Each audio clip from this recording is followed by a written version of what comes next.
কত কথা হয়েছিল সে রাতে, চাঁদটাও ছিল জেগে সাথে।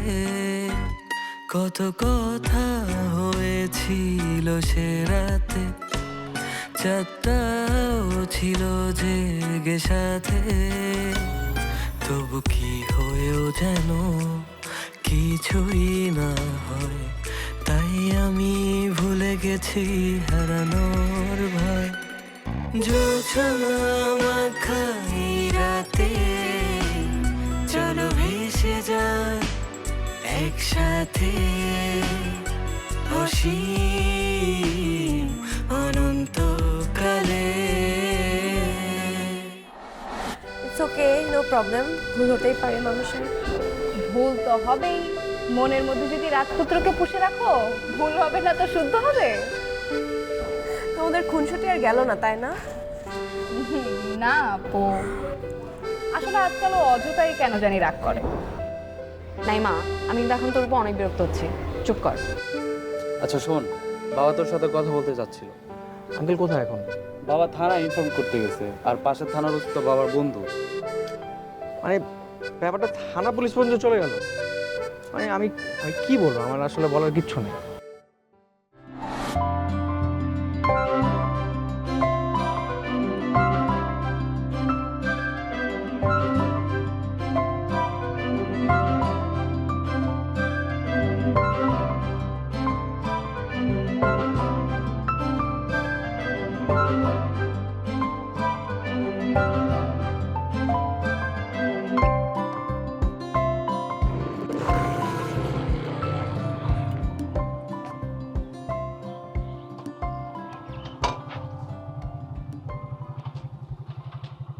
কিরে প্রান্ত, তুই হঠাৎ দেশে চলে এলি? কেমন আছিস? ভালো আছি, তুই কেমন আছিস? হঠাৎ দেশে চলে এলি? কেন, দেশ কি তোর একার নাকি যে আমি আসতে পারবো না? আরে এভাবে বলছিস কেন? বাট সাডেনলি তুই এভাবে চলে আসবি ভাবতে খুব অবাক লাগতেছে, তাই জিজ্ঞেস করলাম। আসলাম। মানুষ কি দেশের বাইরে থেকে জনে জনে বলে উঠে আসবে নাকি? তা না, আমেরিকার মতো এত সুন্দর একটা ডেভেলপমেন্ট কান্ট্রি ছেড়ে কেউ দেশে চলে আসে নাকি? পাগলা। আরে কি আশ্চর্য কথাবার্তা বলতেছিস! আমি কি একবারের জন্য আসছি নাকি? আমি আসছি ঘুরতে, ঘুরবো ফিরবো, তোদের সাথে সময় কাটাবো, তারপর চলে যাবো। ও আচ্ছা, বুঝলাম। তা কেমন চলছে তোর সবকিছু? মাত্র আসছি, একটু বিশ্রাম নিতে দে, তারপর আস্তে আস্তে বলতেছি। গ্রামের পরিবেশ কত সুন্দর! এখানে নিঃশ্বাস নিলে মনে হয় আলাদা একটা অনুভূতি। সবুজে ঘেরা চারিদিক। কিন্তু আমার সব ভালো লাগে না। দূর থেকে দেখলে সবকিছু সুন্দর মনে হয়, কিন্তু সুন্দরের মধ্যে অসুন্দর লুকিয়ে থাকে। কি বোঝাতে যাচ্ছিস তুই? এই সুন্দরের মধ্যে আবার কি অসুন্দর লুকিয়ে আছে? ও তুই বুঝবি না, বুঝলে আমেরিকা থেকে এখানে আসছে না। তোর কথা শুনে মনে হচ্ছে আমি এসে মনে হয় অনেক বড় ভুল করে ফেললাম। ভুলই তো, ভুল না তো কি? ভুল হতেও যাবে কেন? আশ্চর্য তো। আচ্ছা বল, সবাই কেমন আছে? আছে, সবাই ভালো আছে। কিন্তু তোকে এইভাবে দেখে মনে হয় আমি আকাশ থেকে হঠাৎ পড়লাম। আমার বিশ্বাস হচ্ছে না যে তুই আমার সামনে দাঁড়িয়ে আছিস। তোর বিশ্বাস না হলে আমাকে একটা চিমটি দিয়ে দেয়। ধুর, কি বলিস? তুই কি আমার গার্লফ্রেন্ড নাকি যে তোর সিমটি মেরে দেখবো? তুই আমার কাজিন প্লাস বন্ধু, তোর সিমটি মারতে দেবো না। গার্লফ্রেন্ডকে কি আর চিমটি দিতে? গার্লফ্রেন্ডকে তো দিতে অন্য কিছু। তুই আর বদলাস না, তুই আগের মতো হয়ে গেছিস, বুঝছিস? আচ্ছা বল, এখন কোথায় যাবি? আরে এতদিন পর গ্রামে আসলাম, একটু ঘুরবো ফিরবো, প্রকৃতি দেখবো, অনুভব করবো, ছবি তুলবো। দেখা যাক কতদিন থাকি, ঘুরে ফিরে। চল তোরে ঘুরে নিয়ে আসি। হ্যাঁ চল। চল, দে ব্যাগ আমার কাছে দে। ওখানে ওরে বাপ রে বাবা, তোর জন্য অনেক কিছু নিয়ে আসছি। হ্যাঁ তোর জন্য অনেক কিছু নিয়ে আসছি। সত্যি? হ্যাঁ ঠিক আছে, চল।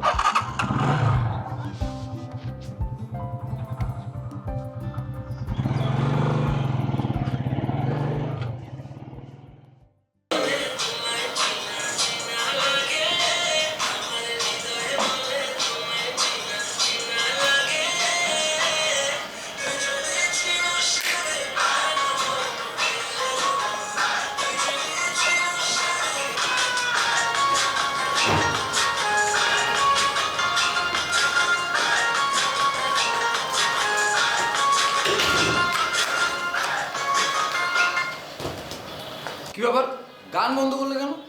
আমি বুঝলাম না, এই সকালবেলা তুমি একটা জোয়ান ছেলের বাসায় জোয়ান মেয়ে হয়ে কিভাবে আসো? কয়টা বাজে? কয়টা বাজবে? 9টা 10টা বাজবে হয়তো। রাতুল, এখন 9টা 10টা বাজে না, এখন দুপুর 12টা।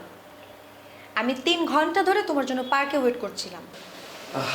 সরি, আসলে মানে তুমি তো জানো আমি রিহার্সাল করতে গেলে কোনো হুশই থাকে না। রাতুল, আজকে আমাদের একটা সিরিয়াস বিষয় নিয়ে কথা বলার ছিল। তাই নাকি? কোন বিষয়ে বলো? হোয়াট? রাতুল, তুমি এটাও মনে রাখতে পারলা না? আমার বিয়ে ঠিক হয়েছে রাতুল। ও ওয়াও, কংগ্রাচুলেশন। আচ্ছা, তোমার বিয়েতে মানে মানে কি খাওয়াতে চাও? কাচ্চি খাওয়াতে চাও নাকি মোরগ পোলাও খাওয়াতে চাও নাকি গরুর চপ খাও? এটা বেশি ভালো। তুমি তুমি একটা কাজ করো, তুমি আমার মাথা দিয়ে বিরিয়ানি বানাও। আচ্ছা, তুমি কেন বলছো? আমি তোমাকে বলি, শুনো। আচ্ছা, তোমার যে বর যার সাথে তোমার বিয়ে ঠিক হয়েছে তার কি কোনো ছোট বোন আছে? তাহলে কিন্তু ভালো হবে, বলো। তোমাকে মনে করো যে ফুল একটা বড় সড়ো ভাবে এন্ট্রি দিলাম তোমার, তারপর আমরা সুন্দর করে একটা পারফরমেন্স করলাম একদম সুন্দর মতো, যেটা তোমার অনেক ভালো লাগবে। রাতুল, তুমি কি অনেক চিল মুডে আছো? হ্যাঁ, তোমার কি এখন মজা করার সময়? আমার বিয়ে ঠিক হয়ে যাচ্ছে রাতুল। আচ্ছা বাবা, আমি কি করব বলো? তুমি তো জানো যে আমার একটা স্বপ্ন আছে, আর আমার স্বপ্নটা হচ্ছে বাংলাদেশের মুভিগুলোতে আমি কোরিওগ্রাফার হব, এবং এত বড় একজন কোরিওগ্রাফার হব যে বাইরের মানুষজন যখন আমাদের মুভিগুলো দেখবে না, দেখে কোরিওগ্রাফি দেখে ওরা বুঝবে যে আমাদের দেশের কোরিওগ্রাফার কত জোস। ঠিক আছে রাতুল, সেটা তো বুঝতে পারলাম, কিন্তু এটা তো বিয়ের পরও করা যায়, তাই না? আপাতত তুমি একটা ভালো জব নাও, একটা জব নিয়ে আমার বাসায় বিয়ের প্রপোজালটা অ্যাটলিস্ট দাও। আমি যদি জব করি তাহলে আমার স্বপ্নে আমি কিভাবে আগাবো বলো? আমি স্বপ্নের দিকে আমি আগাইতে পারবো না। রাতুল, হবে এমন তো কোনো কথা নেই না যে জব করলে কেউ নাচ গান করতে পারে না। পারে, ডেফিনেটলি পারে, ইচ্ছা থাকলেই হয় রাতুল। তুমি কখনো চেষ্টাই করো না। তুমি বুঝতেছো না, এটা কোরিওগ্রাফির ব্যাপারটা আলাদা, জবের ব্যাপারটা আলাদা, দুই সেক্টর। তাহলে তুমি এখন কি চাও? আমার বাবা মা আমাকে যার সাথে বিয়ে দিতে চাবে তাকে বিয়ে করে নেব? এখন যদি আর কোনো পথ না খোলা থাকে তাহলে তো এটাই করতে হবে। হোয়াট? আমি বিয়ে করে ফেলবো? বাহ, খুব ভালো। 3টা বছর প্রেম করার পর এখন তুমি বলতেছো যে আমি আরেকজনকে বিয়ে করে নেব। তাহলে এতগুলা বছর ধরে আমার সময়টা তুমি কেন নষ্ট করলা? হ্যাঁ, তুমি একটু তোমার বাসায় বুঝাও। আমি কি বোঝাবো না? তাহলে আমার বিয়ের বয়স হয়েছে, ছেলেও ভালো ভালো জব করে। কোন বাবা মা এমন একটা ছেলে ছাড়তে চায় তুমি আমাকে বলো? আমারই ভুল, দোষ তোমার না। তোমরা তো ছেলে মানুষ, তোমরা এরকম। কারণ আমি তোমার মতো একটা ফালতু একটা কেয়ারলেস ছেলেকে এতগুলা দিন সময় দিছি। তোমার যদি আমাকে এত ফালতুই মনে হয় তাহলে আমার সাথে রিলেশন কেন রাখছো? চলে যাও। এই রাখছো কেন মানে কি? আমি কি তোমার বাসায় খাইতে আসছি না বসতে আসছি? তুমি রাখতে চাও নাই, তুমি চাইছো বলেই তো আমাদের রিলেশনটা এতদিন ছিল। আমি তো চাই না, এটা তো তোমাকে একবারের জন্য বলে নি, তাই না? আমি তো তোমাকে ভালোবাসি, কিন্তু আমার এখন আমার স্বপ্নের দিকে যাওয়ার সময় আছে। রাতুল, এটা কেমন ধরনের ভালোবাসা? এটা কেমন ভালোবাসার মধ্যে পড়ো? তুমি আমাকে বোঝাও। আমার আরেক জায়গায় বিয়ে হয়ে যাচ্ছে রাতুল, আর তুমি আছো তোমার নাচ গান নিয়ে, তোমার কোনো কিছুতেই না সিরিয়াসনেস নাই। তুমি কি হবা? কোরিওগ্রাফার হবা না? দেখছি তো লাস্ট 3টা বছর ধরে তো ট্রাই করছো। পারছো? তুমি হতে পারছো কিনা আমাকে বলো না।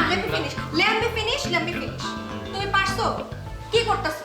যখনই বাসা আসি দেখি তো এভাবেই নাচ গান করো। কোথা থেকে তোমার কোনো ডাক আসে না? আসছে না? এডুকেশন দিয়ে কিছু করতে পারছো? তোমাকে দিয়ে না কোনো কিছুই হবে না, বুঝছো?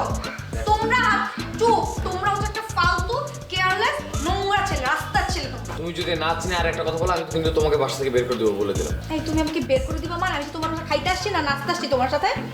তোমাকে না বলছি নাচ নিয়ে কোনো কথা বলবো না। 100 বার বলবো। কি করবা তুমি? কি করবো দেখতে চাও তুমি? হ্যাঁ, দেখতে চাই। কি করবা তুমি? করো। রাতুল!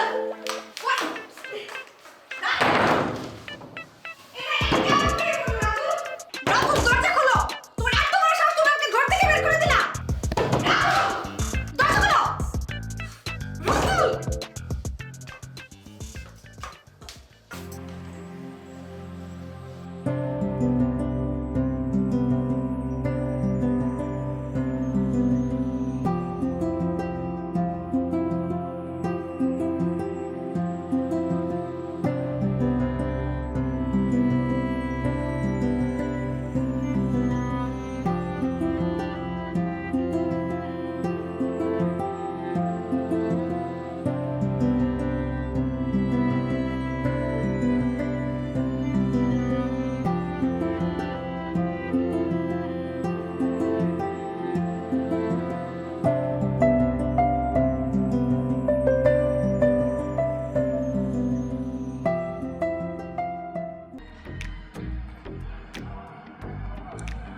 বাবা তুমি এখানে, আর আমি তোমাকে সারা বাড়িতে খুঁজলাম। আজকে আমি অনেক খুশি বাবা, এত খুশি যে তোমাকে ধরে আমার নাচতে ইচ্ছে করছে। কেন মা, কি হয়েছে? এত খুশি কেন তুই? আরে ওই ছেলেটা কি জানো নাম, নিলয় না কি জানো। যাই হোক, তোমাকে বলেছিলাম না আমাকে খুব বাজেভাবে অপমান করছে, বলছিলাম না প্রতিশোধ নিব, আজকে নিয়ে নিছি। এমন শিক্ষা দিচ্ছি, জানো কি হয়েছে? ওকে আমি বলছি আমার ক্যান্সার, আমি মরে যাব। ও না ইমোশনাল হয়ে আমার প্রেমে গদ গদ করে এসে চলে আসছে দেখা করতে, আমার সাথে নাকি প্রেম করবে। এত অপমান করছি, ওর চেহারাটা না একদম দেখার মতো ছিল বাবা, তুমি যদি দেখতে। তুই কাজটা ভালো করিস মা। নিলয় খুব ভালো ছেলে, ও শুধু তোর ক্যান্সারের কথা শুনে সব মুখ বুঝে সহ্য করেছে। আরে বাবা, আমার ক্যান্সার হতে যাবে কেন? আমি তো এখনো 1000 বছর বাঁচবো। তোমার ছেলেটার জন্য খারাপ লাগছে না? আমারও একটু লাগছিল খারাপ, কিন্তু এই ক্যান্সারে নাটক করা ছাড়া আমার আর কোনো ওয়ে ছিল বলো? কত অপমান করছে আমার, একদম উচিত শিক্ষা দিচ্ছি। আর কোনোদিন না ওর চেহারাটা আমার সামনে দেখাবে না। মারে, তোর সত্যি ক্যান্সার হয়েছে। বাবা মজা করে না তো শুধু শুধু। বাবা হয়ে আমি বিয়েকে আমার ক্যান্সারের কথাটা কেমন করে বলছি? তুই যখন নিলয়কে ক্যান্সারের কথা বলে তাকে ঘায়েল করার চেষ্টা করলি, তখন ক্যান্সারের রিপোর্টটা আমার হাতে। নিলয় আসলেই খুব ভালো ছিল, তাই সে সব কিছু মুখ বুঝে সহ্য করেছে।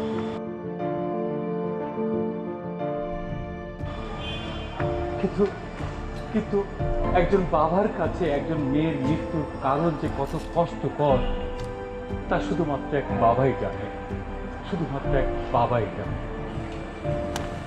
তুমি কি বললে বাবা? আমার সত্যি সত্যি ক্যান্সার হয়েছে?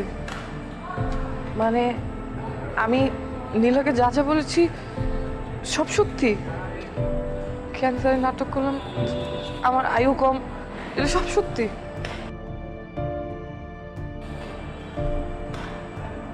আমার আমার হাতের সময় না। আমার কয়দিন বাঁচবো বাবা? মারে, তোর লিভার ক্যান্সার লাস্ট স্টেজে রয়েছে, এখন হায়াত মত সব আল্লাহর হাতে। তার মানে বাবা আমি সত্যি সত্যি আর বাঁচবো না? নীলয়কে আমি যা যা বলছিলাম সব সত্যি না? আমার আয়ু অনেক কম, কতদিন বাঁচবো বাবা আমি? বেশি দিন বাঁচবো না, বেশি দিন বাঁচবো না। দেখো যা, বাবা হয়ে মেয়ের কষ্ট আমি সহ্য করতে পারছি না। আমার মেয়েকে তুমি রক্ষা করো, মেয়েকে তুমি রক্ষা করো।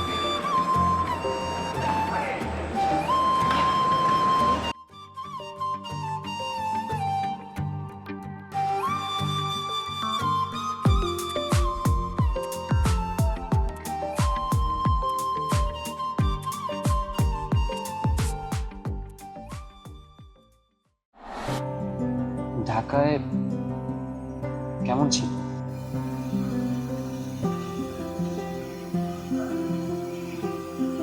ব্যস্ত, ঢাকার মানুষ অনেক ব্যস্ত, আর খরচে যদি ব্যস্ত না থাকে ধান পয়সা অনেক ব্যস্ত। আমি তো পুরো পরিবারের সাথে লড়াই করে ঢাকা চলে গেলাম, তাই আর ফিরে আসা অপশন তো ভাইয়ের ওই মায়েরার লেগে বললাম মায়ের নাকি ক্যান্সার হয়েছে, ঠিক আছে না ভাই? তোরা জানোস আমি বেশি কথা বলা পছন্দ করি, আমার সামনে এত কথা বলিস কেন তোরা? আরে সেই বলো না, হ্যাঁ প্রেম করতেছিল, চল ধরে নিয়ে আয়, কেউ যাবি না, ওদের যেতে দে, বস। ভাই আটকাবো না? না, আটকাবি না। কেন? হাসির